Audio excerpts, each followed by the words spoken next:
أعوذ بالله من الشيطان الرجيم. بسم الله الرحمن الرحيم. أو كالذي مر على قرية وهي خاوية على عروشها قال أنى يحيي هذه الله بعد موتها فأماته الله 100 عام ثم بعثه قال كم لبثت؟ قال لبثت يوما أو بعض يوم قال بل لبثت 100 عام فانظر إلى طعامك وشرابك لم يتسنه وانظر إلى حمارك ولنجعلك آية للناس وانظر إلى العظام كيف ننشزها ثم نكسوها لحما فلما تبين له قال أعلم أن الله على كل شيء قدير. صدق اللہ العظیم.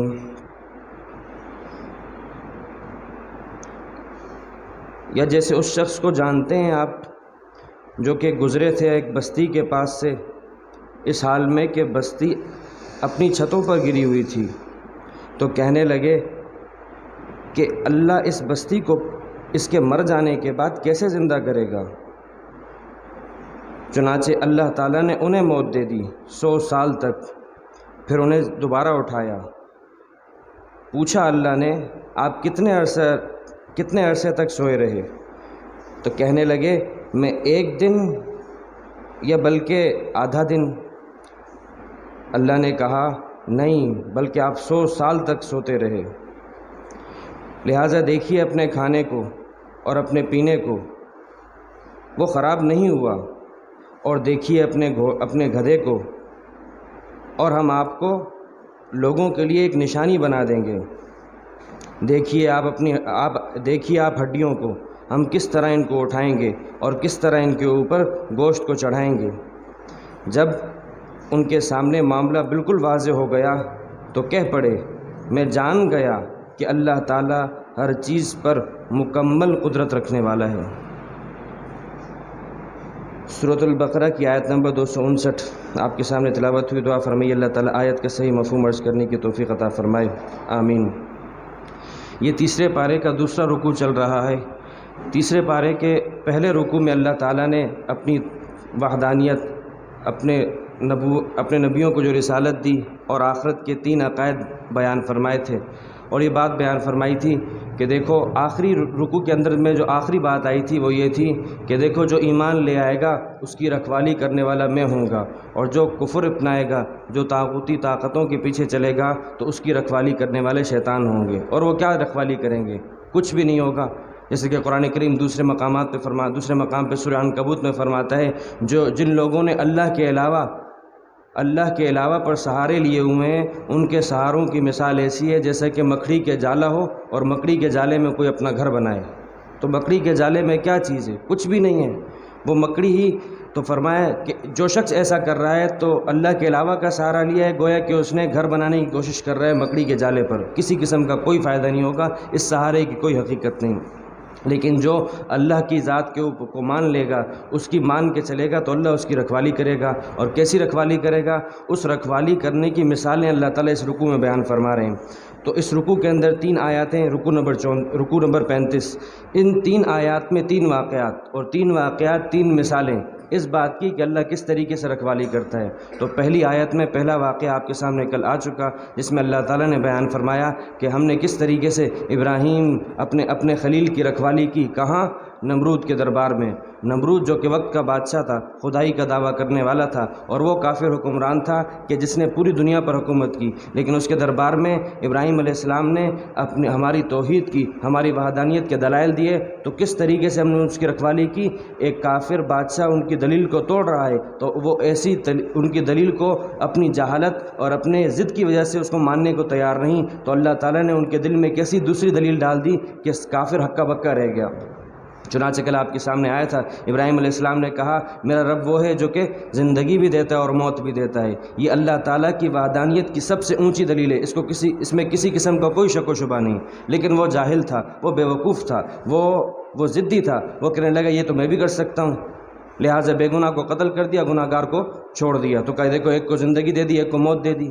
ابراہیم علیہ السلام سمجھ گئے یہ بے وقوف ہے، لہٰذا فوراً بجائے اس کے کہ لوگوں کو سامنے زندگی اور موت کی تشریح کی جائے تو دربار میں موجود لوگ کہیں گے یہ کیا بات ہے، یہ تو فنی بات چلی گئی، بات سمجھ میں نہیں آ رہی، تو فوراً اس دلیل کو چھوڑ کر دوسری دلیل کی طرف آ گئے، اور ایسی دلیل اللہ تعالیٰ نے ان کے دل میں ڈالی کہ نمرود ہکا بکا رہ گیا۔ وہ کیا کہا یہ کہ میرا رب مشرق سے سورج کو نکالتا ہے، اگر تم رب ہونے کے دعوے دار ہو تو تم آج مغرب سے نکال دو۔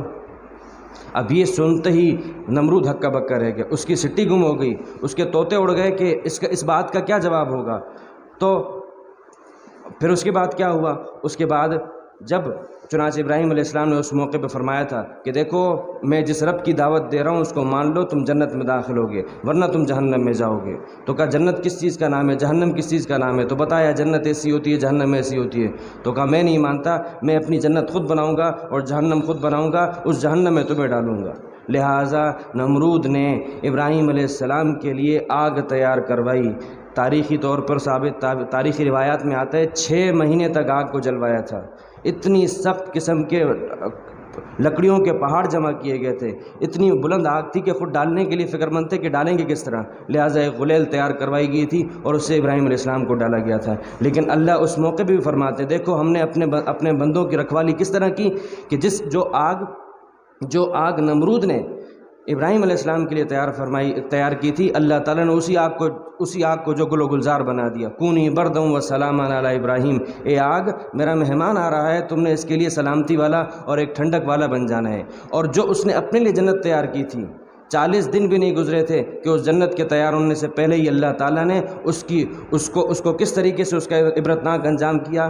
تاریخی طور پر ثابت ہے کہ اللہ تعالیٰ نے ایک مچھر بھیجا، جو مچھر اس کی ناک میں جاتا ہے اور ناک میں جا کر اس کے دماغ میں جو اس نے تباہی مچائی ہے، وہ اس کی نظر میں سب سے اچھا آدمی وہ ہوتا تھا جسے وہ پیسے دے کر اپنے سر پہ چوٹ مرواتا تھا کہ اس سے مجھے سکون ملتا ہے۔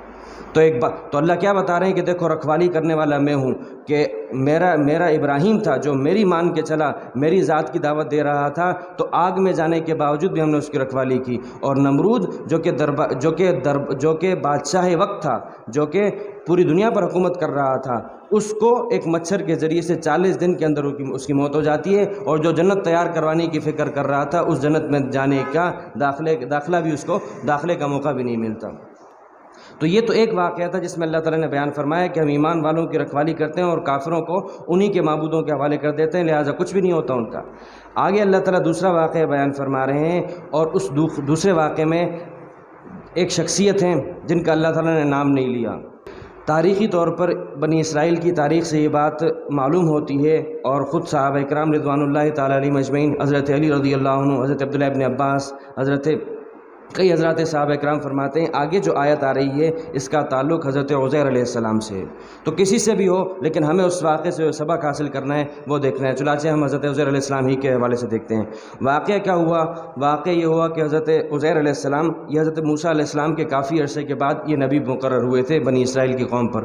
تو اللہ تعالیٰ نے بنی اسرائیل کی قوم بھی موسیٰ علیہ السلام کے جانے کے بعد اللہ تعالیٰ ہر کچھ عرصے کے بعد نبی بھیجتے جو اس بنی اسرائیل کی قوم کو تورات پر لانے کی کوشش کرتے، لیکن یہ ماننے کو تیار نہیں تھے، لہٰذا انہوں نے خود کے اس تورات کے اندر ہی تبدیلی شروع کر دی، اس کو آگے پیچھے اپنے مطلب کے لیے اس کو موڑنا، اس کو موم کی ناک بنا دیا، جس طریقے سے چاہتے اس کو اپنے مطلب کا اس کو بنا دیتے۔ تو ان کی اسی حرکتوں کی وجہ سے اللہ تعالیٰ نے ایک کافر بادشاہ کو جو کہ اس زمانے میں جو شریعت تھی اس کا تابع و فرما نہیں تھا، اس کو مسلط کر دیا، جس کا نام تاریخی طور پر بخت نصر آتا ہے۔ اس شخص نے بنی اسرائیل کی اینٹ سے اینٹ بجا دی، اتنا ان کے ساتھ تباہی کا معاملہ کیا کہ ایک ایک کو پکڑ کے بہت خطرناک ان کا انجام کیا، پوری کی پوری بستیوں کو تباہ کر دیا۔ اور جو لوگ موجود تھے وہ آپس کے اختلافات میں بٹے ہوئے ہیں، اور خود جو ان کی تورات کتاب ہے اس میں تبدیلیاں کر رہے ہیں۔ تو ایسے میں اسی فکر میں حضرت عزیر علیہ السلام ایک روز اپنے گھر سے نکلتے ہیں اور کسی علاقے کی طرف جا رہے تھے، تو ان کا گزر ایک بستی کے پاس سے ہوا۔ تاریخی طور پر بتایا جاتا ہے کہ وہ فلسطین کی بستی تھی۔ جب وہ فلسطین کے کسی علاقے سے گزر رہے تھے تو وہاں دیکھا کہ بالکل جو علاقہ ہے پورا کا پورا تباہ ہو چکا ہے، اتنا برا اس کی بری حالت ہو چکی ہے، اور کی اسی بادشاہ نے تھی۔ سارے کے سارے گھر منہدم کر دیے، پوری کی پوری بستیاں اور فصلوں کی فصلیں اجاڑ دیں پورا، اور سارے کے سارے لوگ وہ ہڈیوں کی شکل میں مرے پڑے ہوئے ہیں۔ اب حضرت عزیر علیہ السلام اپنے گھر سے نکلے ہیں، تو اس نیت سے نکلے تھے کہ میں نے واپس آنا ہے لیکن اپنے کام کاج کر کے۔ تو انہوں نے اپنے ساتھ کچھ کھانے پینے کا سامان لیا تھا، اور گدھے پر سوار ہیں اور جا رہے ہیں۔ جب اس بستی کے پاس سے گزرتے ہیں تو انہیں تعجب ہوتا ہے۔ اب اللہ والے ہیں تو فوراً آخرت کی طرف دھیان جاتا ہے کہ اللہ تعالیٰ نے کہا ہے کہ ہم ہر ایک کو مرنے کے بعد دوبارہ اٹھائیں گے۔ تو جب پوری اتنی بڑی تباہی دیکھی تو حضرت عزیر علیہ السلام کو ایک تعجب ہوتا ہے کہ آخر اللہ تعالیٰ ان تمام بستیوں کو ان کے ہلاک ہو جانے کے بعد کس طرح زندہ کریں گے۔ اور تعجب ہو سکتا ہے، تعجب حضرت زکریا علیہ السلام کو بھی ہوا تھا جب اللہ تعالیٰ سے دعا کی تھی، اے میرے رب، میرا سر جو ہے وہ بڑھاپے سے بھڑک اٹھا ہے، یعنی پورا کا پورا سر سفید ہو چکا ہے، میری کوئی نرینہ اولاد نہیں ہے، یہ جو میرے بھتیجے ہیں ان میں کوئی ایسے حال نہیں ہے جو کہ میری اس نبوی وراثت کو سنبھال سکیں۔ یا اللہ مجھے آپ تنہا نہ ماریے گا، مجھے تنہا نہ رکھیے، بلکہ اصل وارث تو آپ ہی ہیں، آپ ہی مجھے وارث عطا کر دیجیے۔ جب اللہ نے کہا کہ ہم آپ کو وارث دیں گے اور ان کا نام بھی بتا دیا یحییٰ، تو حضرت زکریا علیہ السلام کو خود تعجب ہوتا ہے، ربی انا یکون لی غلام، اے میرے رب مجھے بیٹا کس طرح ہوگا جبکہ میں تو بوڑھا ہو چکا، میری بیوی بھی بانجھ ہو چکی ہے۔ تو تعجب ہو رہا ہے اللہ کی قدرت کے اوپر کہ اللہ کیسے کریں گے، انکار کی بات نہیں ہے، تعجب ہو رہا ہے، انسان تعجب کر سکتا ہے۔ تو اسی طریقے سے حضرت عزیر علیہ السلام کو تعجب ہوا کہ آیا ایسے کیسے ہوگا۔ تو یہ آگے چل کے اس بستی سے آگے جا کے گزرتے ہیں، کسی جگہ اس سفر کی وجہ سے تھوڑی تھکاوٹ ہو گئی تو دوپہر سے پہلے قیلولہ کے لیے وہ آرام کے لیے لیٹ گئے۔ جو آرام کے لیے لیٹے تو اللہ تعالیٰ نے وہیں ان کو 100 سال کے لیے موت دے دی۔ اب یہ کیوں تھا؟ یہ در حقیقت ان کو جو تعجب تھا، اللہ تعالیٰ اپنی قدرت کا مظاہرہ کروانا چاہتے تھے، تو اس واقعے کو اللہ تعالیٰ نے یہاں نقل کیا ہے۔ اور کس طریقے سے کہ 100 سال تک اللہ تعالیٰ نے ان کی رکھوالی کی۔ بات اسی چیز کی بات وہی چل رہی ہے کہ دیکھو جو ماننے والا ہوگا اس کی ہم 100 سال کی رکھوالی کریں گے، اس کے کھانے کی بھی رکھوالی کریں گے، اس کا کھانے کو بھی خراب نہیں ہونے دیں گے۔ اب یہ بات آگے آتی تو، لیکن قرآن کریم ہے، معجزے کی کتاب ہے، کسی انسان کا کلام نہیں ہو سکتا سوائے اللہ کے، یہ کسی اور کا کلام نہیں ہو سکتا۔ اللہ تعالیٰ بات تو یہ بتا رہے ہیں لیکن لگے ہاتھوں پچھلے واقعے کے ساتھ اس کو جوڑ کر ایک سوال کا جواب بھی دیتے تھے۔ وہ کیا؟ وہ بات یہ کہ نمرود جس کو زندگی اور موت کہہ رہا تھا نا، ہم آپ کو بتاتے ہیں زندگی اور موت کیا ہے۔ ہم آپ کو بتاتے ہیں کہ کس طریقے سے ہم نے 100 سال تک مارنے کے بعد مار دینے کے بعد ان کو زندہ کیا تھا۔ تو نمرود کہتا تھا کہ میں بھی مار سکتا ہوں، میں بھی زندہ کر سکتا ہوں۔ ہم آپ کو مثال سے بتاتے ہیں کہ ابراہیم نے جو پہلی دلیل دی تھی وہ کوئی کمزور دلیل نہیں تھی، لیکن وہ جاہل تھا، بے وقوف تھا، ضدی تھا کہ ماننے کو تیار نہیں تھا۔ ہم دوسرا واقعہ آپ کے سامنے، اصل مقصد تو یہ کہ ہم اپنی رکھوالی بتاتے ہیں، لیکن دوسرا واقعہ بھی ایسا واقعہ بیان کر رہے ہیں، کوئی اور بھی واقعہ بیان کیا جا سکتا تھا، لیکن دوسرا واقعہ ایسا واقعہ بیان کیا کہ پہلے واقعے اور پہلی مثال میں جو سوال پیدا ہو سکتا تھا اس کو جواب دے دیا کہ دیکھو اگر زندگی دینے اور موت دینے کا تصور کوئی حقیقی معنوں میں ہے تو وہ یہ ہے جو کہ ہم نے عزیر علیہ السلام کے ساتھ کیا تھا۔ اللہ فرماتے ہیں او کالذی مر علی قریہ، یا جیسے آپ اس شخص کو جانتے ہیں کہ جن کا گزر ایک بستی کے پاس سے ہوا تھا، یا اس کا ایک ترجمہ یہ بھی ہے کیا وہ زندہ کرنا تھا یا یہ زندہ کرنا ہے؟ تم بتا دو۔ نمرود اس کو بے گناہ آدمی کو چھوڑ دیا، بے گناہ آدمی کو پکڑ کے مار دیا تو اس کو کہہ رہے میں نے موت دے دی، اور گناہ گار کو چھوڑ دیا تو اس کو کہہ رہے میں نے زندگی دے دی۔